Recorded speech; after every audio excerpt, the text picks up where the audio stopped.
ਜ਼ਿਆਦਾਤਰ ਖੁਦਾ ਦੇ ਨਾਲ ਟੱਚ ਰਹਿਣਗੇ, ਇਸ ਤਰ੍ਹਾਂ ਦੀ ਇਬਾਦਤ ਦੇ ਵਿੱਚ ਆਉਣਗੇ, 100% ਓਕੇ ਹੋਣਗੇ।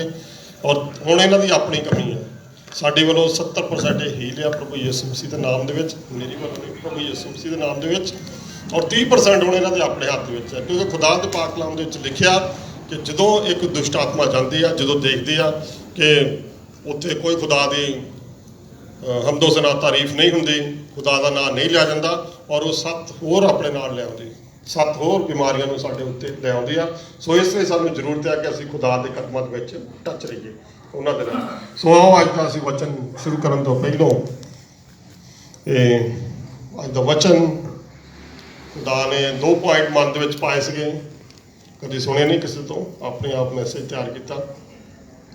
ਔਰ ਇੱਕ ਨਵਾਂ ਜਿੱਦਾਂ ਵਚਨ ਪੜ੍ਹਿਆ, ਨਵਾਂ ਅਭਿਸ਼ੇਕ ਪ੍ਰਾਪਤ ਕੀਤਾ ਹੈ।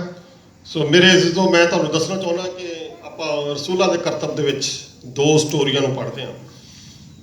ਪਹਿਲੀ ਸਟੋਰੀ ਆ ਜਦੋਂ ਕਿ 12 ਬਾਬ, ਰਸੂਲਾਂ ਦੇ ਕਰਤੱਵ 12 ਬਾਬ ਦੇ ਜਦੋਂ ਆਪਾਂ ਪੜ੍ਹਦੇ ਹਾਂ 3 ਤੋਂ ਲੈ ਕੇ 7 ਤੱਕ, ਉੱਥੇ ਲਿਖਿਆ ਕਿ ਪਤਰਸ ਨੂੰ ਉਹਨਾਂ ਨੂੰ ਕੈਦਖਾਨੇ ਦੇ ਵਿੱਚ ਸਿੱਟ ਦਿੱਤਾ, ਕਿਉਂਕਿ ਯਹੂਦੀ ਲੋਕ ਨਹੀਂ ਸੀ ਚਾਹੁੰਦੇ ਕਿ ਪ੍ਰਭੂ ਯਿਸੂ ਮਸੀਹ ਦੇ ਜਾਣ ਤੋਂ ਬਾਅਦ ਜਿਹੜੇ ਉਹਦੇ 12 ਚੇਲੇ ਸੁਸਮਾਚਾਰ ਦਾ ਪ੍ਰਚਾਰ ਸਾਰੀ ਦੁਨੀਆ ਦੇ ਵਿੱਚ ਫੈਲਾ ਰਹੇ ਸੀ ਕਿ ਇਹ ਸੁਸਮਾਚਾਰ ਦਾ ਪ੍ਰਚਾਰ ਫੈਲਾਇਆ ਜਾਏ, ਉਹ ਰੋਕ ਰਹੇ ਸੀ।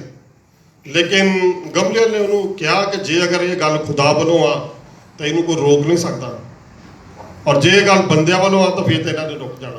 ਔਰ ਉਹਨੇ ਕਿਹਾ ਤੁਸੀਂ ਚਾਹੇ ਜੋ ਮਰਜ਼ੀ ਕਰ ਲਓ, ਜੇ ਇਹ ਗੱਲ ਖੁਦਾ ਵੱਲੋਂ ਆ ਤਾਂ ਇਹਨਾਂ ਨੂੰ ਕੋਈ ਰੋਕ ਨਹੀਂ ਸਕਦਾ। ਮੇਰੇ ਅਜ਼ੀਜ਼ੋ, ਜਿਹੜੇ ਕੰਮ ਖੁਦਾ ਵੱਲੋਂ ਉਹਨਾਂ ਨੂੰ ਗੱਲਾਂ ਨੂੰ ਕੋਈ ਰੋਕ ਨਹੀਂ ਸਕਦਾ, ਚਾਹੇ ਕੋਈ ਜਿੰਨਾ ਮਰਜ਼ੀ ਅੜਿੱਕੇ ਪਾ ਲਵੇ। ਅੱਜ ਦੇਖੋ ਹਿੰਦੁਸਤਾਨ ਦੇ ਵਿੱਚ ਕਿੱਦਾਂ ਬਹੁਤ ਕੁਝ ਹੋ ਰਿਹਾ ਆ, ਔਰ ਇਸ ਸਟੋਰੀ ਦੇ ਵਿੱਚ ਅਸੀਂ ਬਹੁਤ ਕੁਝ ਨਵਾਂ ਸਿੱਖਾਂਗੇ।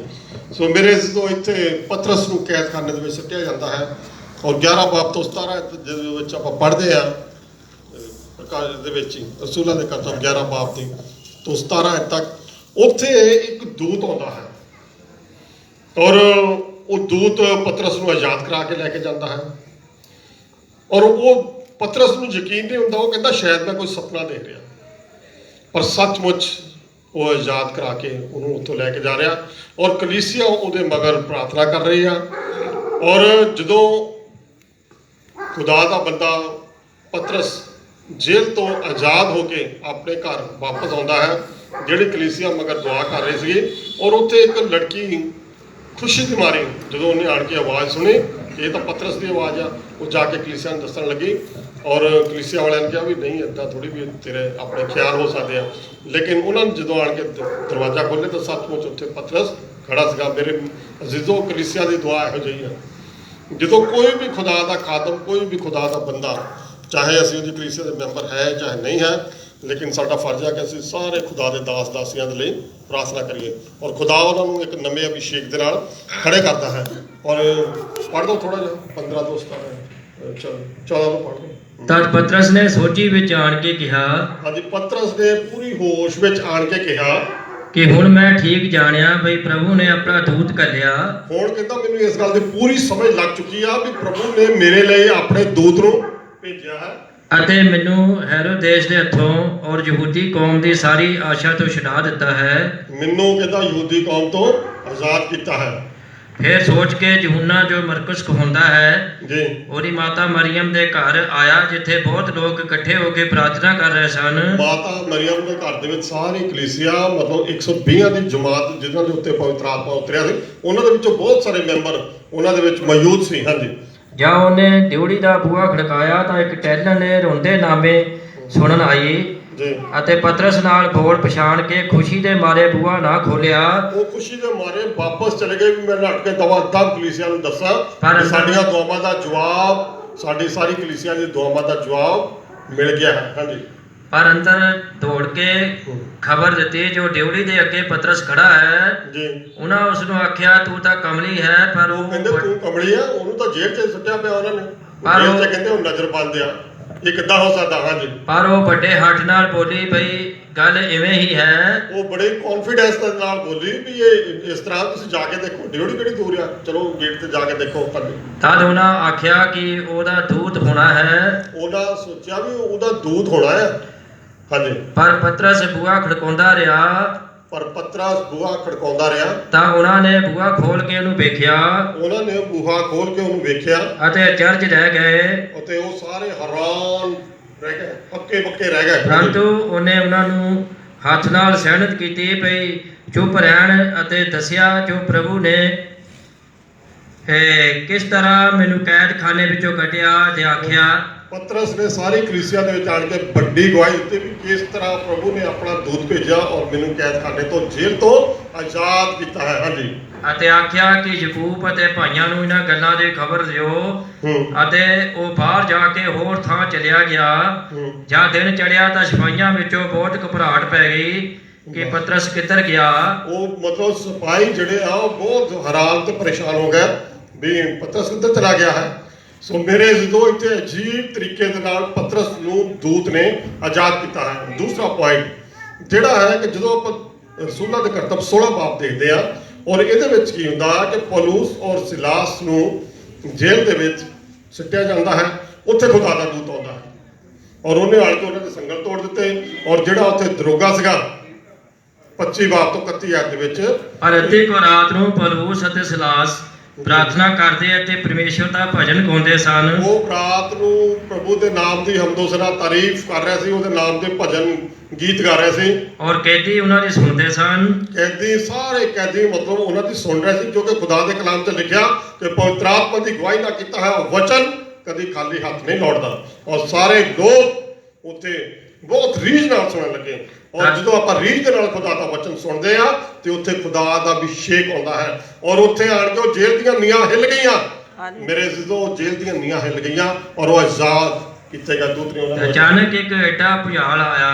ਅਚਾਨਕ ਇੱਕ ਬਹੁਤ ਵੱਡਾ ਜਲਜਲਾਹਟ, ਬਹੁਤ ਵੱਡਾ ਭੁਚਾਲ ਉੱਥੇ ਆ ਗਿਆ ਵੀ ਉਹ ਕੈਦਖਾਨੇ ਦੀਆਂ, ਉਸ ਜੇਲ੍ਹ ਦੀਆਂ ਨੀਹਾਂ ਹਿੱਲ ਗਈਆਂ। ਜੋ ਕੈਦਖਾਨੇ ਦੀਆਂ ਨੀਹਾਂ ਹਿੱਲ ਗਈਆਂ, ਕੈਦਖਾਨੇ ਦੀਆਂ ਨੀਹਾਂ ਹਿੱਲ ਗਈਆਂ ਔਰ ਝੱਟ ਸਾਰੇ ਬੂਹੇ ਖੁੱਲ ਗਏ, ਝੱਟ ਸਾਰੇ ਦਰਵਾਜ਼ੇ ਖੁੱਲ ਗਏ ਔਰ ਉਹਨਾਂ ਦੇ ਸੰਗਲ ਵੀ ਖੁੱਲ ਗਏ ਅਤੇ ਸਭਨਾਂ ਦੀਆਂ ਬੇੜੀਆਂ ਖੁੱਲ ਗਈਆਂ। ਸਭਨਾਂ ਦੀਆਂ ਬੇੜੀਆਂ ਖੁੱਲ ਗਈਆਂ। ਕੈਦਖਾਨੇ ਦਾ ਦਰੋਗਾ ਜਾਗ ਉੱਠਿਆ। ਹਾਂਜੀ, ਕੈਦਖਾਨੇ ਦਾ ਦਰੋਗਾ ਜਾਗ ਉੱਠਿਆ। ਇੱਕ ਮਿੰਟ ਔਰ ਉਹਨੇ ਸੋਚਿਆ ਕਿ ਮੈਨੂੰ ਤਾਂ ਇਹਨਾਂ ਨੂੰ ਸਜ਼ਾ ਕਰਦੇ ਕਰਾ ਦੇਣੀ ਆ। ਦਰੋਗੇ ਨੇ ਸੋਚਿਆ ਔਰ ਉਹ ਆਪਣੇ ਤਲਵਾਰ ਮਾਰਨ ਲੱਗਾ ਔਰ ਪੌਲੂਸ ਔਰ ਸਿਲਾਸ ਨੇ ਕਿਹਾ ਤੂੰ ਆਪਣੀ ਜਾਨ ਦਾ ਨੁਕਸਾਨ ਨਾ ਕਰ, ਅਸੀਂ ਇੱਥੇ ਮੌਜੂਦ ਆ। ਔਰ ਫਿਰ ਖੁਦਾ ਦੇ ਦੂਤ ਨੇ ਉਹਨਾਂ ਨੂੰ ਆਜ਼ਾਦ ਕਰ ਦਿੱਤਾ ਇਸ ਜਗ੍ਹਾ ਤੇ। ਔਰ ਜਦੋਂ ਆਪਾਂ ਰਸੂਲਾਂ ਦੇ ਕਰਤੱਵ 24 ਬਾਬ ਦੀ 27 ਆਇਤ ਪੜ੍ਹੀਏ, ਇਹ ਬਹੁਤ ਟੈਕਨੀਕਲ ਗੱਲਾਂ ਜਿਹੜੀਆਂ ਮੈਂ ਥੋਰੋਲੀ ਸਟੱਡੀ ਕਰਕੇ ਤੁਹਾਨੂੰ ਦੱਸ ਰਿਹਾ ਹਾਂ ਜੀ। ਰਸੂਲਾਂ ਦੇ ਕਰਤੱਵ 24 ਬਾਬ ਅਤੇ ਜਾਂ 2 ਬਰੇ ਪੂਰੇ ਹੋਏ ਤਾਂ ਪੁਰਕਿਉਸ ਫੇਸਟੁਸ ਫੈਲਿਕਸ ਦੇ ਥਾਂ ਹਾਕਮ ਹੋ ਕੇ ਆਇਆ ਅਤੇ ਫੈਲਿਕਸ ਜੋ ਇਹ ਚਾਹੁੰਦਾ ਸੀ ਵੀ ਯਹੂਦੀਆਂ ਨੂੰ ਪ੍ਰਸੰਨ ਕਰੇ, ਪੌਲੂਸ ਨੂੰ ਕੈਦ ਵਿੱਚ ਹੀ ਛੱਡ ਗਿਆ। ਮੇਰੇ ਅਜ਼ੀਜ਼ੋ, ਇੱਥੇ ਜ਼ਿਕਰ ਆਉਂਦਾ ਹੈ, ਜਦੋਂ ਤੁਸੀਂ ਪੂਰਾ ਪੜ੍ਹੋਗੇ ਤਾਂ ਪਤਾ ਲੱਗੂਗਾ ਵੀ 2 ਸਾਲ ਤੱਕ ਐਲੈਕਸ ਜਿਹੜਾ ਸੀਗਾ ਜਾਜਕ, ਮਹਾਜਾਜਕ ਉੱਥੇ ਦਾ, ਉਸ ਟਾਈਮ ਦਾ ਗਵਰਨਰ, ਹਾਕਮ, ਔਰ ਉਹਨੇ ਕਿਹਾ ਵੀ ਉਹਦੀ ਜਗ੍ਹਾ ਦੂਸਰਾ ਆਇਆ ਐਸਤੁਸ ਫੇਗਾਸ ਔਰ 2 ਸਾਲ ਬਾਅਦ ਮਤਲਬ ਉੱਥੇ ਉਹਦੇ ਅੰਦਰ ਰਿਹਾ। ਔਰ ਇੱਥੇ ਜ਼ਿਕਰ ਆਉਂਦਾ ਹੈ ਕਿ ਪੌਲੂਸ ਰਸੂਲ ਇੱਥੇ ਕਾਫੀ ਸਮਾਂ ਜੇਲ੍ਹ ਦੇ ਵਿੱਚ ਰਿਹਾ। ਔਰ ਜਦੋਂ ਆਪਾਂ ਫਿਲੇਮੋਨ ਦੀ ਕਿਤਾਬ ਪੜ੍ਹਦੇ ਆ, 1 ਬਾਬ ਦਿੱਤੇ ਹੀ ਹੈ ਫਿਲੇਮੋਨ, ਬਹੁਤ ਇਸ ਕਿਤਾਬ ਨੂੰ ਘੱਟ ਲੋਕ ਟੱਚ ਕਰਦੇ ਆ। ਫਿਲੇਮੋਨ ਇਬਰਾਨੀਆਂ ਤੋਂ ਪਹਿਲਾਂ 1 ਦੇ 23। ਇਹ ਫਰਾਸ ਜਿਹੜਾ ਮਸੀਹ ਯਿਸੂ ਦੇ ਨਮਿਤ ਕੈਦ ਵਿੱਚ ਮੇਰਾ ਸਾਥੀ ਹੈ, ਤੇਰੀ ਸੁਖ ਸਾਧ ਪੁੱਛਦਾ ਹੈ। ਇੱਕ ਵਾਰ ਇੱਥੋਂ ਪੜੋ ਉੱਤੋਂ ਇੱਕ ਵਰਸ ਤੋਂ। ਲਿਖਤੋਂ ਪੌਲੂਸ ਜਿਹੜਾ ਪੌਲੂਸ ਜਿਹੜਾ ਇਹ ਪੱਤਰੀ ਲਿਖ ਰਿਹਾ ਆ, ਉਹ ਆਪਣੇ ਹੱਥਾਂ ਦੇ ਨਾਲ ਇਹ ਸਾਰੀ ਸਟੋਰੀ ਲਿਖ ਰਿਹਾ। ਲਿਖਤਮ ਪੌਲੂਸ, ਮੇਰਾ ਮਤਲਬ ਕਹਿਣ ਦਾ ਕਿ ਇਹ ਗੱਲਾਂ ਸਾਰੀਆਂ ਪੌਲੂਸ ਨੇ ਲਿਖੀਆਂ। ਔਰ ਹੁਣ 23 ਜਦ ਪੜੋ। ਇਫਰਾਉਸ ਵਿੱਚ ਜਿਹੜਾ ਮਸੀਹ ਯਿਸੂ ਦੇ ਨਮਿਤ ਕੈਦ ਵਿੱਚ ਮੇਰਾ ਸਾਥੀ ਹੈ। ਕੈਦ ਵਿੱਚ ਮੇਰਾ ਸਾਥੀ, ਪੌਲੂਸ ਕਹਿ ਰਿਹਾ ਵੀ ਉਹ ਮੇਰਾ ਸਾਥੀ ਆ। ਇਹਦਾ ਮਤਲਬ ਬਾਈਬਲ ਬਿਆਨ ਨਹੀਂ ਕਰਦੇ ਵੀ ਉਹਨੇ 2 ਸਾਲ 6 ਮਹੀਨੇ 3 ਸਾਲ 4 ਸਾਲ ਕਿੰਨਾ ਸਮਾਂ ਉਹਨੇ ਜੇਲ੍ਹ ਦੇ ਵਿੱਚ ਬਿਤਾਇਆ ਹੈ। ਸੋ ਮੇਰਾ ਦੱਸਣ ਦਾ ਮਤਲਬ ਇਹ ਆ ਕਿ ਜਦੋਂ ਪਤਰਸ ਜੇਲ੍ਹ ਦੇ ਵਿੱਚ ਸੀਗਾ, ਉੱਥੇ ਖੁਦਾ ਦਾ ਦੂਤ ਆਇਆ, ਉਹਨੂੰ ਆਜ਼ਾਦ ਕਰਵਾਇਆ। ਔਰ ਇੱਧਰਲੇ ਪਾਸੇ ਜਦੋਂ 16 ਬਾਬ ਦੇ ਵਿੱਚ ਪੌਲੂਸ ਔਰ ਸਿਲਾਸ ਆ, ਉੱਥੇ ਖੁਦਾ ਦਾ ਦੂਤ ਆਇਆ, ਉੱਥੇ ਨੀਹਾਂ ਹਿੱਲ ਗਈਆਂ। ਪਰ ਜਦੋਂ 24 ਬਾਬ ਦੀ 27 ਆਇਤ ਪੜ੍ਹਦੇ ਆ, ਉੱਥੇ ਕਾਫੀ ਸਮਾਂ ਪੌਲੂਸ ਰਸੂਲ ਰਿਹਾ। ਔਰ ਜਦੋਂ ਆਪਾਂ ਫਿਲੇਮੋਨ ਦੀ ਕਿਤਾਬ 1 ਬਾਬ ਦੀ 23 ਆਇਤ ਪੜ੍ਹਦੇ ਆ, ਉੱਥੇ ਲਿਖਿਆ ਗਿਆ ਕਿ ਉਹ ਕੈਦਖਾਨੇ ਵਿੱਚ ਮੇਰਾ ਸਾਥੀ ਆ, ਉਹਨਾਂ ਦਾ ਨਾਮ ਲਿਖਿਆ ਗਿਆ, ਉਹਨਾਂ ਬੰਦਿਆਂ ਦੇ ਨਾਮ ਵੀ ਇਹਦਾ ਮਤਲਬ ਉਹਨੇ ਜ਼ਿਆਦਾ ਸਮਾਂ ਬਿਤਾਇਆ। ਔਰ ਮੇਰਾ ਸਵਾਲ ਆਪਣੇ ਮਨ ਦੇ ਵਿੱਚ ਉੱਠਿਆ ਵੀ ਜਦ ਪਤਰਸ ਨੂੰ ਉਹਨੇ ਯਾਦ ਕਰ ਦਿੱਤਾ, 16 ਬਾਬ ਦੇ ਵਿੱਚ ਖੁਦਾ ਦਾ ਦੂਤ ਉੱਥੇ ਆਣ ਕੇ ਉਹਨਾਂ ਦੇ ਸੰਗਲ ਤੋੜ ਗਿਆ, ਜੇਲ੍ਹ ਦੇ ਦਰਵਾਜ਼ੇ ਹਿੱਲ ਗਏ, ਸਾਰਾ ਕੁਝ ਖੁੱਲ੍ਹ ਗਿਆ, ਪਰ ਇੱਥੇ ਕਿਉਂ ਨਹੀਂ ਖੁੱਲ੍ਹਿਆ? ਇਹ ਬਹੁਤ ਵੱਡੀ ਇੱਕ ਭੇਦ ਦੀ ਗੱਲ ਆ। ਸੋ ਮੇਰੇ ਅਜ਼ੀਜ਼ੋ, ਮੈਂ ਤੁਹਾਨੂੰ ਦੱਸਣਾ ਚਾਹੁੰਦਾ ਕਿ ਕਿਸੇ ਬੰਦੇ ਨੇ ਮੇਰੇ ਅੱਗੇ ਸਵਾਲ ਪਾਇਆ ਔਰ ਮੈਂ ਇਹਨੂੰ ਜਦੋਂ ਡੀਪਲੀ ਸਟੱਡੀ ਕੀਤਾ, ਉਹਦਾ ਜਵਾਬ ਇਹ ਆ ਕਿ ਜਿਹੜੀਆਂ ਪੌਲੁਸ ਰਸੂਲ ਨੇ 14 ਪੱਤਰੀਆਂ ਲਿਖੀਆਂ, ਉਹ ਜੇਲ੍ਹ ਦੇ ਵਿੱਚ ਬੈਠ ਕੇ ਲਿਖੀਆਂ। ਸੋ ਮੇਰੇ ਅਜ਼ੀਜ਼ੋ, ਜੇਕਰ ਉਹ ਕੈਦਖਾਨੇ ਵਿੱਚ, ਜੇਲ੍ਹ ਦੇ ਵਿੱਚ ਨਾ ਜਾਂਦਾ, ਉਹਨੂੰ ਇਕਾਂਤ ਵਿੱਚ ਜਗ੍ਹਾ ਨਾ ਮਿਲਦੀ, ਇਕਾਂਤ ਵਿੱਚ ਪ੍ਰਭੂ ਦਾ ਅਭਿਸ਼ੇਕ ਉਹਦੇ ਉੱਤੇ ਆਇਆ, ਉਹਨਾਂ ਨੇ ਕਿਹਾ ਵੀ ਲਿਖ। ਔਰ ਮੇਰੇ ਅਜ਼ੀਜ਼ੋ, ਮੈਂ ਤੁਹਾਨੂੰ ਦੱਸਣਾ ਚਾਹੁੰਦਾ ਕਿ ਬਾਈਬਲ ਦੇ ਵਿੱਚ ਲੂਕਾ, ਨਿਊ ਟੈਸਟਾਮੈਂਟ ਦੇ ਵਿੱਚ ਲੂਕਾ ਫਿਜੀਸ਼ੀਅਨ ਹੈ ਜਿਹੜਾ, ਉਹਨੇ ਰਸੂਲਾਂ ਦੇ ਕਰਤੱਵ ਔਰ ਲੂਕਾ ਦੀ ਕਿਤਾਬ ਦੋਨੋਂ ਲਿਖਿਆ, ਔਰ ਉਹਦੇ ਜਿਹੜੇ ਸ਼ਬਦ ਆ ਬਾਈਬਲ ਦੇ ਵਿੱਚ 37,933 ਸ਼ਬਦ ਆ ਲੂਕਾ ਦੇ। ਔਰ ਪੌਲੁਸ ਰਸੂਲ ਆ ਜਿਹੜਾ, ਜਿਹਨੇ 14 ਪੱਤਰੀਆਂ ਲਿਖੀਆਂ, ਉਹਦੇ 32,407 ਸ਼ਬਦ ਆ। ਔਰ ਬਹੁਤ ਇਹਨੂੰ ਡੀਪਲੀ ਸਟੱਡੀ ਕੀਤਾ ਗਿਆ ਮੇਰੇ ਅਜ਼ੀਜ਼ੋ, ਕਿ ਦੇਖੋ ਪੌਲੁਸ ਰਸੂਲ ਇੱਕ ਇਹੋ ਜਿਹਾ ਇਨਸਾਨ ਹੋਇਆ ਜਿਹਨੂੰ ਤੀਸਰੇ ਅਸਮਾਨ ਤੱਕ ਖੁਦਾ ਦਾ ਆਤਮਾ ਉਡਾ ਕੇ ਲੈ ਗਿਆ। ਪੌਲੁਸ ਰਸੂਲ ਇੱਕ ਇਹੋ ਜਿਹੀ ਚੀਜ਼ ਆ ਜਿਹਨੇ 14 ਕਿਤਾਬਾਂ, 14 ਪੱਤਰੀਆਂ ਜੇਲ੍ਹ ਖਾਨੇ ਦੇ ਵਿੱਚੋਂ ਲਿਖੀਆਂ, ਕੁਝ ਬਾਹਰ ਆਣ ਕੇ ਵੀ ਲਿਖਿਆ, ਰੋਮ ਦੇ ਵਿੱਚ ਸੁਤੰਤਰ ਹੋਣ ਕੇ ਬਾਹਰ ਆਣ ਕੇ ਵੀ ਉਹਨੇ ਲਿਖੀਆਂ ਕੁਝ ਪੱਤਰੀਆਂ। ਔਰ ਮੇਰੇ ਅਜ਼ੀਜ਼ੋ ਦੇਖੋ, ਜਦੋਂ ਆਪਾਂ ਖੁਦਾ ਦਾ ਵਚਨ ਪੜ੍ਹਦੇ ਆ ਕਿ ਪੌਲੁਸ ਰਸੂਲ ਜੀ ਕਹਿ ਰਹੇ ਆ ਕਿ ਜੀਣਾ ਮੇਰੇ ਲਈ ਲਾਭ ਹੈ ਔਰ ਮਰਨਾ ਮਸੀਹ ਹੈ। ਜੇਕਰ ਉਹ ਇਹ 14 ਪੱਤਰੀਆਂ ਨਾ ਲਿਖਦਾ ਤਾਂ ਇਹ ਵਚਨ ਅੱਜ ਸਾਡੇ ਤੱਕ ਨਾ ਪਹੁੰਚਦਾ। ਔਰ ਮੇਰੇ ਅਜ਼ੀਜ਼ੋ, ਮੈਂ ਜਦੋਂ ਪੂਰੀ ਰਿਸਰਚ ਕੀਤੀ ਅੱਜ ਤੱਕ, ਔਰ ਇਹ ਜਿਹੜਾ ਹੁਕਮਨਾਮਾ ਸੀਗਾ, ਬਾਈਬਲ ਸੀਗਾ, ਇਹ ਸਿਰਫ ਯਹੂਦੀਆਂ ਦੇ ਕੋਲ ਸੀਗਾ, ਸਾਨੂੰ ਪੜ੍ਹਨ ਦਾ ਹੁਕਮ ਨਹੀਂ ਸੀਗਾ ਸਾਨੂੰ ਤੁਹਾਨੂੰ। ਔਰ ਈਵਨ ਕਿ ਜਿਹੜੇ ਮਾਰਟਿਨ ਲੂਥਰ ਸੀਗਾ, ਉਹਨੇ ਇਸੇ ਗੱਲ ਦਾ ਪ੍ਰੋਟੈਸਟ ਕੀਤਾ ਕਿ ਦੂਸਰੇ ਲੋਕਾਂ ਨੂੰ ਬਾਈਬਲ ਪੜ੍ਹਨ ਨੂੰ ਦਿਓ, ਉਹ ਕਹਿੰਦੇ ਨਹੀਂ ਦੇਣੀ ਅਸੀਂ। ਇਹ ਦੂਸਰੇ ਲੋਕ ਕਹਿੰਦੇ, ਫੱਕੀ ਫਰੀਸੀ ਲੋਕ ਵੀ ਨਹੀਂ ਦੇਣੀ, ਔਰ ਉਹਨੇ ਪ੍ਰੋਟੈਸਟ ਕੀਤਾ ਇਸ ਗੱਲ ਦਾ। ਔਰ ਇਹ ਤਦ ਤੱਕ ਤਾਂ ਸਾਡੇ ਕੋਲ ਖੁਦਾ ਦਾ ਵਚਨ ਪਹੁੰਚਿਆ ਹੈ। ਔਰ ਮੇਰੇ ਅਜ਼ੀਜ਼ੋ, ਪੌਲੁਸ ਰਸੂਲ ਇੱਕ ਇਹੋ ਜਿਹਾ ਹੋਇਆ ਜਿਹੜਾ ਇਨਸਾਨ ਇਸ ਦਾਇਰੇ ਤੱਕ ਉਹਦਾ ਲੈਵਲ, ਮੈਂ ਕਦੀ ਕਦੀ ਗੱਲ ਕਰਦਾ ਹੁੰਦਾ ਕਿ ਤੁਹਾਡਾ ਮਸੀਹ ਵਿੱਚ ਲੈਵਲ ਕੀ ਆ, ਕੀ ਤੁਸੀਂ دیਵਾਨੇ ਆ, ਕੀ ਤੁਸੀਂ ਮਸਤਾਨੇ ਆ, ਜਾਂ ਸ਼ਮਾ ਦੇ ਪਰਵਾਨੇ ਆ। ਮੇਰੇ ਅਜ਼ੀਜ਼ੋ, ਜਿਹੜਾ ਪੌਲੁਸ ਰਸੂਲ ਸੀਗਾ ਉਹ ਪੂਰਾ ਸ਼ਮਾ ਦਾ ਪਰਵਾਨਾ ਬਣ ਚੁੱਕਾ ਸੀਗਾ। ਔਰ ਉਹਨੇ ਇਹ ਗੱਲ ਕਹੀ, ਦੁਨੀਆ ਦੀ ਕੋਈ ਐਸੀ ਚੀਜ਼ ਨਹੀਂ ਜਿਹੜੀ ਮੈਨੂੰ ਮਸੀਹ ਦੇ ਪਿਆਰ ਤੋਂ ਜੁਦਾ ਕਰ ਸਕਦੀ ਆ। ਕੀ ਭੁੱਖ, ਕੀ ਪਿਆਸ, ਕੀ ਨੰਗਾਪਨ, ਕੀ ਤਲਵਾਰ, ਕੀ ਭੁਚਾਲ, ਦੁਨੀਆ ਦੀ ਕੋਈ ਐਸੀ ਚੀਜ਼ ਨਹੀਂ ਜਿਹੜੀ ਮੈਨੂੰ ਮਸੀਹ ਦੇ ਪਿਆਰ ਤੋਂ ਜੁਦਾ ਕਰ ਸਕਦੀ ਆ।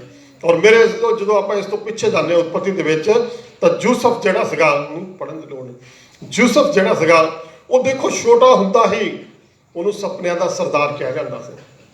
ਔਰ ਜਦੋਂ ਉਹ ਛੋਟਾ ਸੀਗਾ, ਖੇਤ ਵਿੱਚ ਕੰਮ ਕਰ ਰਿਹਾ ਸੀ, ਉਹ ਆਪਣੇ ਭਰਾਵਾਂ ਨੂੰ ਸੁਪਨਾ ਦੱਸਦਾ ਕਿ 11 ਭਰੀਆਂ ਮੇਰੀ ਭਰੀ, ਆਪਾਂ ਖੇਤ ਵਿੱਚ ਕੰਮ ਕਰ ਰਹੇ ਪਰ 11 ਭਰੀਆਂ ਆਣ ਕੇ ਮੇਰੇ ਅੱਗੇ ਝੁਕ ਗਈਆਂ, ਮੇਰੀ ਭਰੀਆਂ ਦੇ ਅੱਗੇ ਆਣ ਕੇ ਝੁਕ ਗਈਆਂ।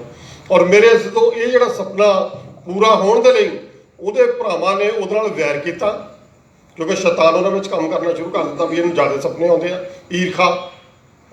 ਔਰ ਕੀ ਹੋਇਆ, ਉਹਨਾਂ ਨੇ ਉਹਨੂੰ ਖੂਹ ਵਿੱਚ ਸਿੱਟ ਦਿੱਤਾ।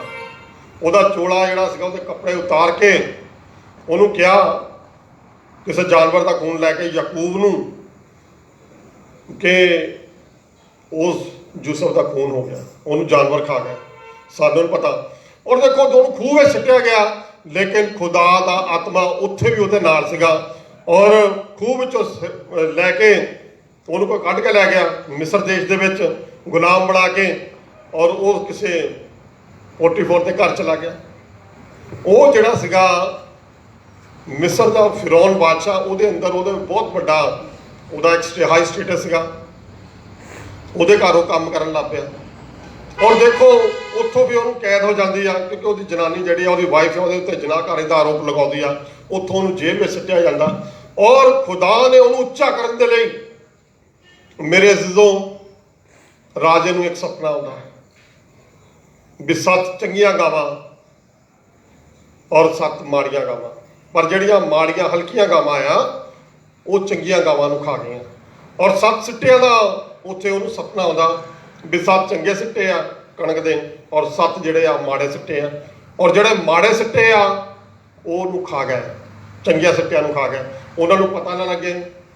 ਫਿਰੌਨ ਬਾਦਸ਼ਾਹ ਨੇ ਸਾਰੇ ਉੱਥੇ ਆਪਣੇ ਸਾਰੇ ਜਿੰਨੇ ਫਿਲੋਸਫਰ ਸੀਗੇ, ਵੱਡੇ ਲੋਕ, ਬਹੁਤ ਹੀ ਤਾਲੀਮ ਯਾਫਤਾ ਲੋਕ, ਬਹੁਤ ਹੀ ਪੜ੍ਹੇ ਲਿਖੇ ਬੁੱਧੀਜੀਵੀ, ਸਾਰੇ ਇਕੱਠੇ ਕਰ ਲਿਆ ਵੀ ਮੈਨੂੰ ਇਹਦਾ ਮਤਲਬ ਦੱਸੋ। ਕਿਸੇ ਨੇ ਉਹਦਾ ਮਤਲਬ ਨਹੀਂ ਦੱਸਿਆ। ਔਰ ਉੱਥੇ ਉਸੇ ਜੇਲ੍ਹ ਦੇ ਵਿੱਚ ਇੱਕ ਕੁੱਕ ਔਰ ਇੱਕ ਦੂਸਰਾ ਸੀਗਾ ਬੰਦਾ ਰਸੋਈਆ ਸੀਗਾ, ਇੱਕ ਕੁੱਕ ਸੀਗਾ ਔਰ ਇੱਕ ਸਾਕੀ ਸੀਗਾ। ਉੱਥੇ ਵੀ ਉਹਨੂੰ ਦਰਸ਼ਨ ਆਉਂਦਾ। ਉਹਨਾਂ ਨੇ ਦਰਸ਼ਨ ਦੱਸਿਆ ਵੀ ਮੇਰੇ ਸਿਰ ਤੇ ਮੈਨੂੰ ਇਸ ਤਰ੍ਹਾਂ ਆਉਂਦਾ। ਉਹਨੇ ਉਹਦਾ ਮਤਲਬ ਦੱਸਿਆ। ਔਰ ਜਦੋਂ ਉਹ ਰਿਹਾ ਹੋ ਗਿਆ ਜੇਲ੍ਹ ਤੋਂ, ਉਹਨਾਂ ਨੇ ਜਾ ਕੇ ਆਪਣੀ ਡਿਊਟੀ ਸ਼ੁਰੂ ਕੀਤੀ। ਤਾਂ ਉੱਥੇ ਜਦੋਂ ਰਾਜੇ ਨੂੰ ਇਹ ਸੁਪਨਾ ਆਇਆ, ਉਹਨੇ ਕਿਹਾ ਵੀ ਇੱਕ ਬੰਦਾ ਜੇਲ੍ਹ 'ਚ ਆ ਜਿਹੜਾ ਤੈਨੂੰ ਇਹਦਾ ਮਤਲਬ ਦੱਸਦਾ। ਔਰ ਉਦੋਂ ਉਹ ਗੱਲ ਕਰ ਰਿਹਾ ਸੀ ਵੀ 14 ਸਾਲ ਉਹਨੇ ਦਾੜੀ ਨਹੀਂ ਕਟਾਈ, 14 ਸਾਲ ਉਹਨੇ ਜੇਲ੍ਹ ਦੇ ਵਿੱਚ ਕੱਟੇ। ਔਰ ਜੇਲ੍ਹ ਦੇ ਵਿੱਚ ਕੱਟੇ ਔਰ ਖੁਦਾ ਨੇ ਉਹਨੂੰ ਇਸ ਲਈ ਜੇਲ੍ਹ ਦੇ ਵਿੱਚ ਲੈ ਕੇ ਗਿਆ ਵੀ ਉਹ ਪ੍ਰਭੂ ਦੀ ਹੋਰ ਆਰਾਧਨਾ ਸਤੁਤੀ ਕਰੇ। ਮੇਰੇ ਜਦੋਂ ਉਹਨੇ ਉਹਦਾ ਪੂਰਾ ਮਤਲਬ ਦੱਸ ਦਿੱਤਾ ਔਰ ਫਿਰੌਨ ਬਾਦਸ਼ਾਹ ਨੇ ਕਿਹਾ ਕਿ ਸੱਚੇ ਦੇਵਤਿਆਂ ਦਾ ਆਤਮਾ ਇਹਦੇ ਅੰਦਰ ਹੈ। ਔਰ ਮੇਰੇ ਉਹ ਇਹੀ ਗੱਲ ਉਹਨੂੰ ਪਾ ਗਈ ਔਰ ਉਹਨਾਂ ਨੂੰ ਉੱਥੇ ਉਹਨੂੰ ਕੈਬਨਿਟ ਮਿਨਿਸਟਰ ਬਣਾ ਦਿੱਤਾ ਔਰ ਕਿਹਾ ਜੋ ਕੁਝ ਵੀ ਇੱਥੇ ਹੋਲੀ ਸੋਲੀ ਇੰਚਾਰਜ ਆ ਇਸ ਯੂਸਫ ਹੋਊਗਾ। ਔਰ ਜਿਹੜਾ ਉਹ ਸੁਪਨਾ ਦੇਖਦਾ 20 ਸਾਲਾਂ ਬਾਅਦ ਉਹਦੇ ਜਦੋਂ ਕਾਲ ਪੈਂਦਾ, ਉਹਦੇ ਭਰਾ ਉੱਥੋਂ ਅਨਾਜ ਲੈਣ ਆਉਂਦੇ ਆ, ਉਹਦੇ 11 ਭਰਾ, ਔਰ ਉਹਦੇ ਅੱਗੇ ਆਣ ਕੇ ਉਹ ਝੁਕ ਜਾਂਦੇ ਆ। ਇੱਥੇ ਆਣ ਕੇ ਉਹਦਾ ਸੁਪਨਾ ਪੂਰਾ ਹੁੰਦਾ। ਮੇਰੇ ਦੱਸਣ ਦਾ ਮਤਲਬ ਇਹ ਆ ਕਿ ਜਿਹਨੂੰ ਖੁਦਾ ਨੇ ਵੱਡੀ ਬਲੈਸਿੰਗ ਦੇਣੀ ਆ, ਉਹਦੇ ਉੱਤੇ ਵੱਡਾ ਕਸ਼ਟ ਵੀ ਆਉਣਾ ਹੈ। ਔਰ ਮੇਰੇ ਅਸੀਂ ਕਸ਼ਟ ਤੋਂ, ਬਿਮਾਰੀ ਤੋਂ, ਲਾਚਾਰੀ ਤੋਂ, ਗਰੀਬੀ ਤੋਂ, ਸੰਕਟ ਤੋਂ ਕਦੀ ਵੀ ਡਰਨਾ ਨਹੀਂ ਹੈ, ਕਿਉਂਕਿ ਹੋ ਸਕਦਾ ਖੁਦਾ ਦੇ ਇਹਦੇ ਵਿੱਚ ਬਹੁਤ ਵੱਡਾ ਭੇਤ ਹੋਵੇ। ਦੂਸਰਾ ਪੁਆਇੰਟ ਡੈਨੀਅਲ ਦਾ ਆਉਂਦਾ ਹੈ ਕਿ ਡੈਨੀਅਲ ਨੂੰ ਦੇਖੋ ਖੁਦਾ ਨੇ ਕਿਹਾ ਇੱਕ ਉਹ ਵੀ ਗੁਲਾਮ ਸੀਗਾ, ਛੋਟੀ ਉਮਰ ਦੇ ਵਿੱਚ ਹੀ ਉਹ ਗੁਲਾਮ ਬਣ ਕੇ ਆਇਆ ਸੀਗਾ, ਪਰ ਉਹਨੇ ਕਦੇ ਵੀ ਪ੍ਰਾਰਥਨਾ ਨਹੀਂ ਕਰਨੀ ਭੁੱਲੀ। ਔਰ ਯਰੂਸ਼ਲਮ ਵੱਲ ਨੂੰ ਮੂੰਹ ਕਰਕੇ ਉੱਥੇ ਖਿੜਕੀ ਸੀਗੀ, ਉਹ ਰੋਜ਼ 3 ਵਾਰ ਪ੍ਰਾਰਥਨਾ ਕਰਦਾ ਹੁੰਦਾ ਸੀ। ਔਰ ਮੇਰੇ ਉੱਥੇ ਉਹਨੇ ਰਾਜੇ ਦੇ ਖਾਣੇ ਨੂੰ ਕਿਹਾ ਵੀ ਮੈਂ ਇਹ ਖਾਣਾ ਨਹੀਂ ਖਾਣਾ ਕਿਉਂਕਿ ਇਹ ਅਸ਼ੁੱਧ ਆ, ਸਾਡੇ ਕਹਿੰਦਾ ਸ਼ਰੀਅਤ ਦੇ ਮੁਤਾਬਕ ਅਸੀਂ ਇਹ ਖਾਣਾ ਨਹੀਂ ਖਾ ਸਕਦੇ। ਔਰ ਉਹਨੇ ਕਿਹਾ ਵੀ ਤੁਸੀਂ ਤਾਂ ਇੱਥੇ ਸਪੈਸ਼ਲ ਆ ਬੰਦੇ, ਵੀ ਇਹ ਤੁਹਾਨੂੰ ਕਿੱਦਾਂ ਜੇ ਖਾਣਾ, ਤੁਸੀਂ ਕਮਜ਼ੋਰ ਹੋ ਗਏ। ਕਹਿੰਦਾ ਤੂੰ ਇੱਕ ਪਾਸੇ ਉਦੋਂ ਉਹਨਾਂ ਨੂੰ ਦੇਖ ਲੈ ਔਰ ਸਾਨੂੰ ਦੇਖ ਲਈ ਵੀ ਤਕੜੇ ਕੌਣ ਹੈ ਔਰ ਮਾੜੇ ਕੌਣ। ਉਹਨਾਂ ਦੇ ਮੂੰਹ ਦੇ ਉੱਤੇ ਜ਼ਿਆਦਾ ਜਲਾਲ ਸੀਗਾ। ਡੈਨੀਅਲ ਦੇ ਉੱਤੇ, ਸਦਰਕ ਮਿਸਕ ਅਬਦਨਗੋ ਦੇ ਉੱਤੇ ਜ਼ਿਆਦਾ ਜਲਾਲ ਸੀਗਾ। ਮੇਰੇ ਜਿਹੜਾ ਰੋਜ਼ ਬੰਦਾ 3 ਟਾਈਮ ਪ੍ਰਾਰਥਨਾ ਕਰਦਾ, ਹਰ ਰੋਜ਼ ਪ੍ਰਭੂ ਦਾ ਵਚਨ ਪੜ੍ਹਦਾ, ਆਤਮਿਕ ਖੁਰਾਕ ਰੋਜ਼ ਦੀ ਰੋਜ਼ ਲੈਂਦਾ, ਆਤਮਿਕ ਮੰਨਾ ਉਹਦੇ ਉੱਤੇ ਰੋਜ਼ ਉਤਰਦਾ ਹੈ ਔਰ ਉਹਦੇ ਚਿਹਰੇ ਦੇ ਉੱਤੇ ਜਲਾਲ ਆਟੋਮੈਟਿਕਲੀ ਆ ਜਾਵੇਗਾ। ਸੋ ਮੇਰੇ ਹੁਣ ਆਪਾਂ ਆਵਾਂਗੇ ਫਿਰ ਉਸੇ ਤੇ ਹੀ ਕਿ ਪਲੂਸ ਰਸੂਲ ਨੂੰ ਉੱਥੇ ਕਿਉਂ ਨਹੀਂ ਖੁਦਾ ਦੇ ਦੂਤ ਨੇ ਆਜ਼ਾਦ ਕਰਵਾਇਆ। ਇੱਥੇ ਇਹੀ ਮਕਸਦ ਸੀਗਾ ਕਿ ਉਹਨੇ 14 ਪੱਤਰੀਆਂ ਆਣ ਕੇ ਲਿਖੀਆਂ। ਔਰ ਮੇਰੇ ਅੱਜ ਮੈਂ ਪੂਰਾ ਇਹਨੂੰ ਸਟੱਡੀ ਕਰਕੇ ਆਇਆ, ਅੱਜ ਤੱਕ ਪੂਰੇ ਵਰਲਡ ਦੇ ਵਿੱਚ 450 ਕਰੋੜ ਬਾਈਬਲ ਛਪ ਚੁੱਕੀ ਆ। ਔਰ ਆਪਾਂ ਤਾਂ ਬਹੁਤ ਇਹਨੂੰ ਸੁਖਿਆਈ ਨਾਲ ਪੜ੍ਹ ਰਹੇ ਆ।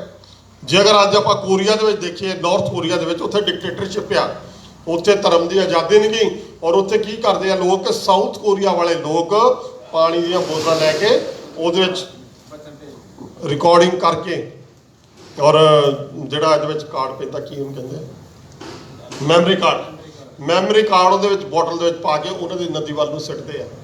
ਔਰ ਉਹ ਉੱਥੇ ਜਾ ਕੇ ਉਹ ਪਾਣੀ ਦੀਆਂ ਬੋਤਲਾਂ ਚੱਕ ਲੈਂਦੇ, ਉਹਨਾਂ ਨੂੰ ਮੈਮਰੀ ਕਾਰਡ ਕੱਢ ਕੇ ਫਿਰ ਆਪਣਾ ਉਹ ਪ੍ਰਭੂ ਦਾ ਵਚਨ ਸੁਣਦੇ ਆ। ਅੱਜ ਯੂਕਰੇਨ ਦੇ ਵਿੱਚ ਬਾਈਬਲਾਂ ਹੈ ਨਹੀਂ, ਲੋਕ ਪੜ੍ਹਨਾ ਚਾਹੁੰਦੇ ਆ ਕਿਉਂਕਿ ਸਾਰੇ ਲੋਕ ਜਾਣਦੇ ਆ ਕਿ ਅੰਤ ਦਾ ਸਮਾਂ ਚੱਲ ਰਿਹਾ ਹੈ। ਸਾਨੂੰ ਜ਼ਰੂਰਤ ਆ ਕਿ ਅੱਜ ਅਸੀਂ ਅੰਤ ਦੇ ਸਮੇਂ ਦੇ ਵਿੱਚ ਖੁਦਾ ਦੇ ਵਚਨ ਨੂੰ ਪੜ੍ਹੀਏ, ਕਿਉਂਕਿ ਖੁਦਾ ਦੇ ਪਾਕ ਕਲਾਮ 'ਚ ਪੌਲੁਸ ਰਸੂਲਾਂ ਦੇ ਕਰਤੱਵ 3 ਬਾਬ ਦੀ 16 ਦੇ ਵਿੱਚ ਲਿਖਿਆ ਗਿਆ ਕਿ ਤੌਬਾ ਕਰੋ ਤੇ ਮੁੜੋ ਤਾਂ ਜੋ ਤੁਹਾਡੇ ਪਾਪ ਮਿਟਾਏ ਜਾਣ ਤੇ ਪ੍ਰਭੂ ਦੇ ਹਜ਼ੂਰੋਂ ਸੁੱਖ ਦੇ ਦਿਨ ਆਉਣ। ਮੇਰੇ ਪੌਲੁਸ ਨੇ ਏਡੀਆਂ ਵੱਡੀਆਂ ਗੱਲਾਂ ਲਿਖੀਆਂ। ਉਹ ਕਹਿੰਦਾ ਜੀਣਾ ਮੇਰੇ ਲਈ ਲਾਭ ਹੈ ਤਾਂ ਮਰਨਾ ਮਸੀਹ ਹੈ। ਔਰ ਮੇਰੇ ਵਚਨ ਜਿੱਦਾਂ ਮੈਂ ਅੱਜ ਪੜ੍ਹਦਾ ਗਿਆ ਔਰ ਉੱਦਾਂ ਮੈਨੂੰ ਆਪਣੇ ਆਪ ਨੂੰ ਇੱਕ ਨਵੀਂ ਬੋਡੀ ਦੇ ਵਿੱਚ ਗਰਮੀ ਆਉਂਦੀ ਸੀਗੀ ਔਰ ਮੈਨੂੰ ਫੀਲ ਹੋ ਰਿਹਾ ਸੀਗਾ ਵੀ ਇੱਕ ਨਵਾਂ ਅਭਿਸ਼ੇਕ ਅੱਜ ਮਿਲ ਰਿਹਾ ਹੈ। ਵਚਨ ਦੇ ਅੰਦਰ ਇਹੋ ਜਿਹੀ ਸਮਰਥ ਔਰ ਸ਼ਕਤੀ ਹੈ।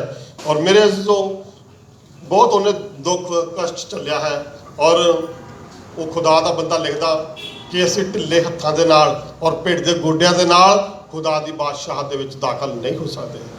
ਔਰ ਮੇਰੇ ਜਦੋਂ ਉਸ ਸਮੇਂ ਦਾ ਬਹੁਤ ਤਾਲੀਮ ਯਾਫਤਾ ਆਦਮੀ, chief of the army staff ਔਰ ਬਹੁਤ ਪਾਵਰਫੁਲ ਇਨਸਾਨ, ਔਰ ਜਦੋਂ ਉਹ ਇਹਦਾ ਕੰਮ ਸੀਗਾ ਕਿ ਜਿਹੜੇ ਲੋਕ ਪ੍ਰਚਾਰ ਕਰਦੇ ਇਹਨਾਂ ਨੂੰ ਪ੍ਰਚਾਰ ਕਰਨ ਘੜੀਸ ਕੇ ਖੁਦਾ ਦੇ ਚੇਲਿਆਂ ਨੂੰ ਜਰੂਸਲਮ ਦੇ ਵਿੱਚ ਲੈ ਕੇ ਜਾਂਦਾ ਹੁੰਦਾ ਸੀ ਔਰ ਉੱਥੇ ਜਾ ਕੇ ਇਹਨਾਂ ਨੂੰ ਸਜ਼ਾ ਦਿੰਦਾ ਹੁੰਦਾ ਸੀਗਾ।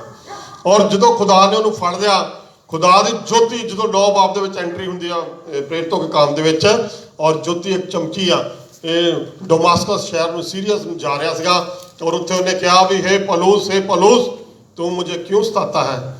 ਉਹ ਕਹਿੰਦਾ, ਉਹਨੇ ਹੱਕਾ ਬੱਕਾ ਰਹਿ ਗਿਆ ਜਦੋਂ ਜੋਤੀ ਉਹਦੇ ਉੱਤੇ ਚਮਕੀ ਔਰ ਇਹ ਕਿਹੜੀ ਚੀਜ਼ ਆ, ਔਰ ਉੱਥੋਂ ਆਵਾਜ਼ ਆਈ। ਉਹਨੇ ਕਿਹਾ ਵੀ ਤੂੰ ਕੌਣ ਆ? ਉਹ ਕਹਿੰਦਾ ਮੈਂ ਯਿਸੂ ਆ, ਜਿਹਨੂੰ ਤੂੰ ਸਤਾਰਿਆ, ਮੇਰੇ ਲੋਕਾਂ ਨੂੰ, ਮੇਰੀ ਕਲੀਸਿਆ ਨੂੰ ਤੂੰ ਸਤਾਰਿਆ। ਕਲੀਸਿਆ ਜਿਹੜਾ ਉਹ ਪ੍ਰਭੂ ਯਿਸੂ ਮਸੀਹ ਦੀ ਬੋਡੀ ਆ, ਇਹਨੂੰ ਆਪਾਂ ਬੋਡੀ ਆਫ ਕ੍ਰਾਈਸਟ ਕਹਿੰਦੇ ਆ। ਕਹਿੰਦਾ ਤੂੰ ਮੈਨੂੰ ਕਿਉਂ ਤੰਗ ਕਰਦਾ? ਮੇਰੇ ਜਦੋਂ ਪ੍ਰਭੂ ਦੀ ਜੋਤੀ ਇੱਕ ਇਹੋ ਜਿਹੀ ਆ ਕਿ ਜਿਹਦੇ ਅੰਦਰ ਇਹ ਜੋਤੀ ਚਮਕ ਪਈ, ਜਿਹਦੇ ਅੰਦਰ ਇਹ ਜੋਤੀ ਉੱਤੇ ਆ ਗਈ, ਉਹ ਇਨਸਾਨ ਚੁੱਪ ਨਹੀਂ ਰਹਿ ਸਕਦਾ। ਔਰ ਜਦੋਂ 26 ਬਾਬ ਦੇ ਵਿੱਚ ਉਹਨੂੰ ਅੱਗੇ ਪਹਿਲਾਂ 24 ਬਾਬ ਦੇ ਵਿੱਚ ਐਲੈਕਸ ਦੇ ਸਾਹਮਣੇ ਪੇਸ਼ ਕੀਤਾ ਗਿਆ ਔਰ ਹਾਕਮ ਸੀਗਾ ਉਹ, ਉਸ ਤੋਂ ਬਾਅਦ ਉਹਨੂੰ 26 ਬਾਬ ਦੇ ਵਿੱਚ ਅਗਰੀਪਾ ਬਾਦਸ਼ਾਹ ਦੇ ਅੱਗੇ ਪੇਸ਼ ਕੀਤਾ ਗਿਆ ਔਰ ਉਹ ਕਹਿੰਦਾ ਵੀ ਕੀ ਤੂੰ ਮੈਨੂੰ 2-4 ਗੱਲਾਂ ਸੁਣਾ ਕੇ ਤੂੰ ਮੈਨੂੰ ਮਸੀਹ ਬਣਾਉਣਾ ਚਾਹੁੰਦਾ ਹੈ? ਉਹ ਕਹਿੰਦਾ ਨਹੀਂ। ਉਹ ਕਹਿੰਦਾ ਜਿਆਦੀ ਵਿਦਿਆ ਪੜ੍ਹ ਕੇ ਤੇਰਾ ਦਿਮਾਗ ਤਾਂ ਨਹੀਂ ਖਰਾਬ ਹੋ ਗਿਆ? ਇਹਦਾ ਮਤਲਬ ਉਹ ਬਹੁਤ ਐਜੂਕੇਟਡ ਪਰਸਨ ਸੀਗਾ। ਉਸ ਟਾਈਮ ਦਾ 16 ਕਲਾਸ ਸੰਪੂਰਨ ਸੀਗਾ ਔਰ 9 ਕਰੋੜ ਦੀ ਉਹਦੀ ਉਸ ਸਮੇਂ ਦੀ ਪ੍ਰਾਪਰਟੀ ਸੀਗੀ। ਔਰ ਉਹ ਕਹਿੰਦਾ ਕਿ ਮੈਂ ਇਸ ਦੁਨੀਆ ਦੀਆਂ ਚੀਜ਼ਾਂ ਨੂੰ ਕੂੜਾ ਕਰਕਟ ਸਮਝਦਾ ਹਾਂ। ਔਰ ਰੋਮੀਆਂ 8 ਬਾਬ ਦੀ 18 ਆਇਤ ਪੜ੍ਹੀਏ, ਰੋਮੀਆਂ 8 ਬਾਬ ਦੀ 18 ਆਇਤ। ਮੇਰੀ ਸਮਝ ਵਿੱਚ ਇਸ ਵਰਤਮਾਨ ਸਮੇਂ ਦੇ ਦੁੱਖ ਅਤੇ ਪ੍ਰਤਾਪ ਨਾਲ ਜੋ ਸਾਡੀ ਇੱਕ ਮਿੰਟ, ਮੇਰੀ ਕਹਿੰਦਾ ਸਮਝ ਦੇ ਮੁਤਾਬਕ ਵਰਤਮਾਨ ਸਮੇਂ ਦੇ ਦੁੱਖ, ਮੁਸੀਬਤਾਂ, ਬਿਮਾਰੀਆਂ, ਕਸ਼ਟ, ਗਰੀਬੀ, ਕਲਾ ਕਲੇਸ਼ ਕੁਛ ਵੀ ਨਹੀਂ ਆ ਕਹਿੰਦਾ। ਹਾਂਜੀ, ਉਸ ਪ੍ਰਤਾਪ ਨਾਲ ਜੋ ਸਾਡੀ ਵੱਲ ਪ੍ਰਕਾਸ਼ ਹੋਣ ਵਾਲਾ ਹੈ, ਉਸ ਪ੍ਰਤਾਪ ਨਾਲ ਜਿਹੜਾ ਸਾਡੇ ਉੱਤੇ ਪ੍ਰਕਾਸ਼ ਹੋਣ ਵਾਲਾ ਹੈ, ਮਿਟਾਉਣ ਦੇ ਯੋਗ ਨਹੀਂ। ਉਹ ਕਹਿੰਦਾ ਕੁਛ ਵੀ ਨਹੀਂ ਹੈ। मेरे अज़ीज़ों, आ जड़ा दुनिया का सब कुछ है इत्थे रह जाना है। सजन रे झूठ मत बोलो, खुदा के पास जाना है, ना हाथी है ना घोड़ा है, वहाँ नंगे पाँव ही जाना है। मेरे अज़ीज़ों, अपने आप को तैयार करो।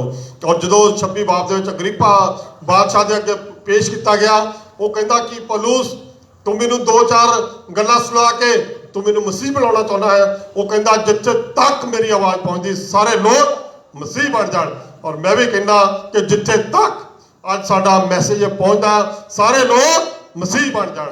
सो मेरे अज़ीज़ों, ये पौलुस रसूलिया वो एवें नहीं, उन्हें इन्ना समा जेल दे विच बिताया, एवें नहीं खुदा किसी नूं दिंदा। वो हो सकदा इहदा सिट्टा यह निकलदा है कि सानूं नहीं पता साडी जिंदगी दे विच प्रभु दी की योजना है। हो सकदा तुहाडी जिंदगी दे विच प्रभु दा कोई बड़ा मास्टर प्लान होवे, और मैं दसना चाहुंदा तुहाडी जिंदगी दे विच खुदा दा बड़ा मास्टर प्लान है। मेरे अज़ीज़ों, इनू एवें ना समझो। कुछ एक दुख, कुछ एक कष्ट, कुछ एक बीमारियां, कुछ एक संकट, कुछ एक कर्जे, कुछ एक प्रॉब्लम साडे उत्ते इसलिए होंदियां भी असीं प्रभु नूं जाणीए, क्योंकि खुदा दे कलाम च लिखिआ जेकर सच्चाई नूं तुसीं जाणोगे तां सच्चाई तुहानूं आज़ाद करेगी।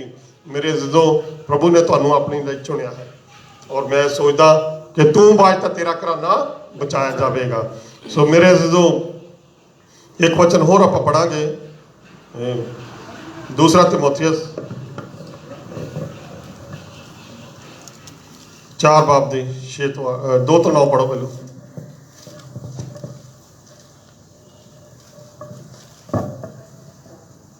चार दी 6 तो 8। क्यों जो हुण मैं अपने लहू दा अर्थ देण नूं हां अते मेरे कूच दा नगारा बजण लगा है। बजण लगा है। मेरे अज़ीज़ों, उन्हें सीधे लफ्ज़ हिंदी च पढ़ो कि यही लिखा? आसो सुनो हिंदी च पढ़ो। क्योंकि अब मैं अर्घ के समान उंडेला जाता हूँ। क्यों जो मैं अर्घ के समान उंडेला जाता हूँ, जिद्दां आपां ना कोई चीज़ इदां करके निचोड़ दिंदे आ, उदां कहंदा हुण मैं उंडेला जाता हूँ। हाँ जी। और मेरे कूच का समय आ पहुँचा। मेरे कूच का समय आ पहुँचा है। मैं अच्छी कुश्ती लड़ चुका हूँ। मैं अच्छी कुश्ती लड़ चुका हूँ सारी जिंदगी। जिद्दन तो खुदा ਦਾ ਅਭਿਸ਼ੇਕ ਇਹਦੇ ਉੱਤੇ ਆ ਗਿਆ, ਮੇਰੇ ਅਜ਼ੀਜ਼ੋ ਕਦੇ ਵੀ ਚੁੱਪ ਨਹੀਂ ਬੈਠਾ। ਹਾਲਾਂਕਿ ਉਹਨੂੰ ਮਨਾ ਕੀਤਾ ਗਿਆ ਵੀ ਤੂੰ ਉੱਥੇ ਨਾ ਜਾ, ਉੱਥੇ ਬਹੁਤ ਪ੍ਰੋਬਲਮ ਆ। ਉਹ ਕਹਿੰਦਾ ਮੈਂ ਆਤਮਾ ਦਾ ਬੱਚਾ ਹੋਇਆ, ਮੈਂ ਰੋਕ ਨਹੀਂ ਸਕਦਾ। ਮੇਰੇ ਅਜ਼ੀਜ਼ੋ ਜਦੋਂ ਖੁਦਾ ਦਾ ਅਭਿਸ਼ੇਕ ਤੁਹਾਡੇ ਉੱਤੇ ਆ ਗਿਆ, ਤੁਸੀਂ ਆਤਮਾ ਦੇ ਬੱਚੇ ਹੋਏ, ਤੁਸੀਂ ਰੋਕ ਨਹੀਂ ਸਕਦੇ। ਪੰਜਾਬੀ 'ਚ ਇੱਕ ਗੱਲ ਕਹਿੰਦੇ ਆ ਕਿ ਨੱਚਣ ਵਾਲੇ ਦੀ ਅੱਡੀ ਨਹੀਂ ਰਹਿੰਦੀ ਤੇ ਗਾਉਣ ਵਾਲੇ ਦਾ ਮੂੰਹ ਨਹੀਂ ਰਹਿੰਦਾ। ਮੇਰੇ ਅਜ਼ੀਜ਼ੋ ਪ੍ਰਭੂ ਦੇ ਵਚਨ ਤੋਂ, ਪ੍ਰਭੂ ਦੀ ਗਵਾਹੀ ਦੇਣ ਤੋਂ ਕਦੇ ਵੀ ਸ਼ਰਮਿੰਦਾ ਨਹੀਂ ਹੋਣਾ। ਕਦੇ ਵੀ ਆਪਣੇ ਆਪ ਨੂੰ ਇਹ ਨਹੀਂ ਸਮਝਣਾ ਵੀ ਲੋਕ ਕੀ ਕਹਿਣਗੇ। ਜੋ ਕੋਈ ਕਹਿੰਦਾ ਕਹੀ ਜਾਣਾ, ਸ਼ਰਮਾਉਣਾ ਨਹੀਂ। ਪ੍ਰਭੂ ਯਿਸੂ ਮਸੀਹ ਕਹਿ ਰਿਹਾ ਜੇਕਰ ਤੁਸੀਂ ਮੇਰਾ ਇਨਕਾਰ ਕਰੋਗੇ ਤਾਂ ਉਸ ਦਿਨ ਨਿਆਂ ਦੇ ਦਿਨ ਮੈਂ ਵੀ ਤੁਹਾਡਾ ਇਨਕਾਰ ਕਰਾਂਗਾ। ਸੋ ਮੇਰੇ ਅਜ਼ੀਜ਼ੋ ਆਪਣੇ ਆਪ ਨੂੰ ਕਦੇ ਵੀ ਸ਼ਰਮਾਉਣਾ ਨਹੀਂ, ਗਵਾਹੀ ਦੇਣ ਤੋਂ, ਆਪਣੇ ਆਪ ਨੂੰ ਦੱਸਣ ਤੋਂ। ਅੱਜ ਅਸੀਂ ਮਸੀਹ ਵਿੱਚ ਆ, ਅਸੀਂ ਇੱਕ ਨਵੀਂ ਸ੍ਰਿਸ਼ਟੀ ਆ, ਕਿਉਂਕਿ ਖੁਦਾ ਦਾ ਬੰਦਾ ਪੌਲੁਸ ਰਸੂਲ ਲਿਖਦਾ 2 ਕਰੰਥੀਆਂ 5:17 ਦੇ ਵਿੱਚ ਕਿ ਅਬ ਜੋ ਮਸੀਹ में है वो एक नई सृष्टि है। ਅਸੀਂ ਔਰ ਤੁਸੀਂ ਸਾਰਿਆਂ ਨੇ ਇੱਕ ਨਵੀਂ ਸ੍ਰਿਸ਼ਟੀ ਬਣਨਾ ਹੈ। ਹਾਂਜੀ ਪੜੋ ਜੀ ਪੂਰਾ। मैंने अपनी दौड़ पूरी कर ली। मैंने अपनी दौड़ पूरी कर ली। ਕਿਉਂਕਿ ਜਦੋਂ ਅਯੂਬ ਆਪਾਂ ਪੜ੍ਹਦੇ ਆ 14 ਬਾਬ, ਉੱਥੇ ਕਹਿੰਦਾ ਕਿ ਮੈਂ ਤੇਰੇ ਕਦਮ ਵੀ ਗਿਣੇ ਹੋਏ ਆ। ਮੇਰੇ ਅਜ਼ੀਜ਼ੋ ਬਹੁਤ ਵਾਰ ਆਪਾਂ 2-4 ਵਾਰ ਪਿਛਲੇ ਦਿਨਾਂ 'ਚ ਮੈਸੇਜ ਪੇਸ਼ ਕੀਤਾ ਕਿ ਯਹੋਵਾ ਪਰਮੇਸ਼ਵਰ ਨੇ ਸਾਡੇ ਕਦਮ ਵੀ ਗਿਣੇ ਹੋਏ ਹਨ, ਸਾਡੇ ਸਾਹ ਵੀ ਗਿਣੇ ਹੋਏ, ਸਾਡੇ ਖੂਨ ਦੇ ਕਤਰੇ ਵੀ ਗਿਣੇ, ਸਾਡੇ ਬਾਲ ਵੀ ਗਿਣੇ ਹੋਏ ਹਨ। ਉਹ ਕਹਿੰਦਾ ਕਿ ਮੈਂ ਆਪਣੀ ਦੌੜ ਪੂਰੀ ਕਰ ਲਈ ਹੈ। ਕਿਉਂਕਿ ਮੇਰੇ ਅਜ਼ੀਜ਼ੋ ਪੌਲੁਸ ਰਸੂਲ ਇੱਕ ਇਹੋ ਜਿਹਾ ਬੰਦਾ ਹੋਇਆ ਜਿਹਨੂੰ ਖੁਦਾ ਦਾ ਆਤਮਾ ਤੀਸਰੇ ਅਸਮਾਨ ਤੱਕ ਉਡਾ ਕੇ ਲੈ ਗਿਆ। ਔਰ ਉਹ ਕਹਿੰਦਾ ਮੈਨੂੰ ਨਹੀਂ ਪਤਾ ਵੀ ਮੈਂ ਇਸ ਬੋਡੀ ਵਿੱਚ ਸੀ ਜਾਂ ਬਿਨਾਂ ਬੋਡੀ ਤੋਂ ਸੀਗਾ, ਪਰ ਉਹ ਦੱਸਦਾ ਵੀ ਤੀਸਰੇ ਅਸਮਾਨ ਤੱਕ ਮੈਨੂੰ ਖੁਦਾ ਦਾ ਆਤਮਾ ਉਡਾ ਕੇ ਲੈ ਗਿਆ। ਹਾਂਜੀ मैंने विश्वास की रखवाली की। मैं अपने विश्वास की रखवाली की, क्योंकि प्रकाशित वाक्या 3:11 च लिखा जो कुछ तेरे कोल है ਉਹਨੂੰ ਤਕੜਾਈ ਨਾਲ ਫੜੀ ਰੱਖ ਤਾਂ ਜੋ ਤੇਰੇ ਜੀਵਨ ਦਾ ਮੁਕਟ ਤੇਰੇ ਕੋਲ ਕੋਈ ਖੋ ਨਾ ਲਵੇ। ਹਾਂਜੀ भविष्य में मेरे लिए धर्म का वह मुकुट रखा हुआ है। भविष्य में मेरे लिए गोए धर्म का मुकुट रखा हुआ है। ਜਿਹੜੇ ਮੁਕਟ ਦੀ ਆਪਾਂ ਗੱਲ ਕਰ ਰਹੇ ਹਾਂ। ਹਾਂਜੀ जिसे प्रभु को धर्मी और न्यायी है हम्म। मुझे उस दिन देगा, और मुझे ही नहीं वरन उन सबको भी जो उसके प्रकट होने को प्रिय जानते हैं। मुझे ही नहीं ਕਹਿੰਦਾ ਉਹ ਧਰਮ ਦਾ ਮੁਕਟ ਦੇਗਾ, ਉਹਨਾਂ ਸਾਰੇ ਲੋਕਾਂ ਨੂੰ ਦਊਗਾ ਜਿਹੜੇ ਇਸ ਧਰਮ ਨੂੰ, ਪ੍ਰਭੂ ਦੇ ਵਚਨਾਂ ਨੂੰ ਬਹੁਤ ਪ੍ਰਿਯ ਜਾਣਦੇ ਆ, ਜਿਹੜੇ ਲੋਕ ਇਹ ਪ੍ਰਭੂ ਦੀ ਬਾਣੀ ਦੇ ਉੱਤੇ, ਪ੍ਰਭੂ ਦੇ ਵਚਨਾਂ ਦੇ ਉੱਤੇ ਵਿਸ਼ਵਾਸ ਕਰਦੇ ਹਨ। ਸੋ ਮੇਰੇ ਜਦੋਂ ਇਹ ਖੁਦਾ ਦੇ ਬਹੁਤ ਵੱਡੇ ਭੇਤ ਸੀਗੇ ਔਰ ਮੈਨੂੰ ਆਪਣੇ ਆਪ ਨੂੰ ਬਿਲਕੁਲ ਬੜੀ ਇੱਕ ਨਵਾਂ ਅਭਿਸ਼ੇਕ ਮਿਲਿਆ ਇਹ ਵਚਨ ਤਿਆਰ ਕਰਕੇ ਕਿ ਇਹ ਖੁਦਾ ਦਾ ਕੀ ਮਕਸਦ ਸੀਗਾ। ਔਰ ਮੇਰੇ ਜਦੋਂ ਇੱਕ ਗੱਲ ਹੋਰ ਆਪਾਂ ਪੜ੍ਹਦੇ ਆ ਕਿ ਪੌਲੁਸ ਦੀਆਂ ਅੱਖਾਂ ਦੇ ਵਿੱਚ ਪ੍ਰੋਬਲਮ ਸੀਗੀ ਔਰ ਉਹਨੇ ਮੋਟੇ-ਮੋਟੇ ਵੀ ਅੱਖਰਾਂ ਦੇ ਵਿੱਚ ਲਿਖਿਆ। ਉਹ ਕਹਿੰਦਾ ਕਿ ਮੈਂ 3 ਵਾਰ ਪ੍ਰਾਰਥਨਾ ਕੀਤੀ ਵੀ ਹੇ ਪ੍ਰਭੂ ਮੇਰੇ ਜਿਸਮ ਦੇ ਵਿੱਚ ਕਹਿੰਦਾ ਇੱਕ ਕੰਡਾ ਆ ਜਿਹੜਾ ਦਿਨ ਰਾਤ ਮੈਨੂੰ ਤੰਗ ਕਰਦਾ। ਉਹ ਕਹਿੰਦਾ ਮੇਰਾ ਫਜ਼ਲ ਹੀ ਤੇਰੇ ਲਈ ਬਹੁਤ ਹੈ। ਸੋ ਮੇਰੇ ਜਦੋਂ ਉਹ ਕਹਿੰਦਾ ਕਿ ਮੈਂ ਮਤਲਬ ਘਟਣਾ ਵੀ ਸਿੱਖ ਲਿਆ, ਮੈਂ ਬਦਲਣਾ ਵੀ ਸਿੱਖ ਲਿਆ ਔਰ ਮੈਨੂੰ ਸਾਰਾ ਕੁਝ ਮਸੀਹ ਦੇ ਵਿੱਚ ਆ ਗਿਆ। ਔਰ ਐਂਡੋ ਕਰਦਾ ਕਿ ਦੁਨੀਆ ਦੀ ਕੋਈ ਐਸੀ ਚੀਜ਼ ਨਹੀਂ ਜਿਹੜੀ ਮੈਨੂੰ ਮਸੀਹ ਦੇ ਪਿਆਰ ਤੋਂ ਜੁਦਾ ਕਰ ਸਕਦੀ। ਕੀ ਭੁੱਖ, ਕੀ ਪਿਆਸ, ਕੀ ਨੰਗਾਪਨ, ਕੀ ਤਲਵਾਰ, ਕੀ ਭੱਜਣ, ਕੀ ਭੁਚਾਲ, ਦੁਨੀਆ ਦੀ ਕੋਈ ਐਸੀ ਚੀਜ਼ ਨਹੀਂ ਜਿਹੜੀ ਮੈਨੂੰ ਮਸੀਹ ਦੇ ਪਿਆਰ ਤੋਂ ਜੁਦਾ ਕਰ ਸਕਦੀ ਹੈ। ਔਰ ਮੇਰੇ ਅਜ਼ੀਜ਼ੋ ਮੈਂ ਤੁਹਾਨੂੰ ਸਾਰਿਆਂ ਨੂੰ ਕਹਿਣਾ ਚਾਹੁੰਦਾ ਕਿ ਤੁਸੀਂ ਆਪਣੇ ਆਪ ਨੂੰ ਇਸ ਲੈਵਲ ਤੱਕ ਲੈ ਕੇ ਜਾਣਾ ਹੈ ਕਿ ਤੁਸੀਂ ਕਹਿ ਸਕੋ ਵੀ ਦੁਨੀਆ ਦੀ ਕੋਈ ਐਸੀ ਚੀਜ਼ ਨਹੀਂ ਜਿਹੜੀ ਸਾਨੂੰ ਮਸੀਹ ਦੇ ਪਿਆਰ ਤੋਂ ਜੁਦਾ ਕਰ ਸਕਦੀ ਹੈ। ਸੋ ਖੁਦਾ ਇਹਨਾਂ ਵਚਨਾਂ ਦੇ ਨਾਲ ਤੁਹਾਨੂੰ ਸਾਰਿਆਂ ਨੂੰ ਬਹੁਤ ਸਾਰੀ ਆਸ਼ੀਸ਼ ਤੇ ਬਰਕਤ ਦੇਵੇ। ਆਮੀਨ।